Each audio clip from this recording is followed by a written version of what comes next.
लोक खुश नाहीत. कुठेही तुम्हाला खुशीचं वातावरण दिसत नाही की एवढा मोठा विजय प्राप्त झालेला आहे.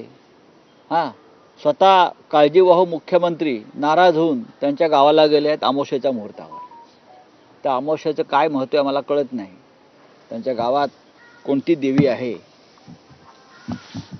आणि देवेंद्र फडणवीस हे मुख्यमंत्री होत आहेत. महाराष्ट्र वाट बघतोय कधी घोषणा होते आहे, आणखीन कोणाचं नाव येत आहे मला माहीत नाही. या राज्याच्या निकालांसंदर्भात देशभरामध्ये नव्हे तर जगातल्या अनेक भागामध्ये संशय व्यक्त केला जातो. 76 लाख मतं वाढली कशी? जसं सामना चित्रपटामध्ये एक डायलॉग आहे, मारुती कांबळेचं काय झालं काय, मारुती कांबळेचं काय झालं, तसं या 76 लाख मतांचं काय झालं. कुठून आली 76 लाख मतं? 5 वाजल्यापासून 11:30 वाजेपर्यंत.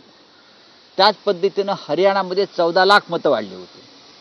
हाच फॉर्म्युला हरियाणाच्या निवडणुकीमध्ये अचानक 14 लाख मतं वाढली आणि महाराष्ट्राच्या निवडणुकीमध्ये 5 वाजल्यापासून पुढे 11:30 वाजेपर्यंत 76 लाख मतांचा हिशोब लागत नाही. ही 76 लाख मतं जी अचानक वाढली, ही 76 लाख मतंच ही जी महायुती नावाचा जो काय प्रकार आहे त्यांच्या विजयाचे शिल्पकार आहे. लाडकी बहीण अमुक तमुक यात काय तथ्य नाही. 76 लाख मतं कुठून आली? नाना पटोले यांचा प्रश्न आहे, तो आमचाही प्रश्न आहे. रात्री 11:30 वाजेपर्यंत कुठे मतदान सुरू होतं रांगा लावून? रात्री 11:30 वाजेपर्यंत जो आकडा दिला शेवटी, कुठे होतं मतदान चालू? दाखवा, निवडणूक आयोगानं दाखवावं की या भागामध्ये मतदान सुरू होतं. कोण करत होतं मतदान रात्री 11:30 वाजता?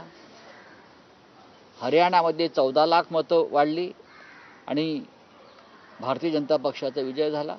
महाराष्ट्रात 76 लाख मतं वाढली आणि हे जे काय आहे प्रकरण महाविकास आघाडी त्यांचा पराभव झाला आणि महायुतीचा विजय झाला.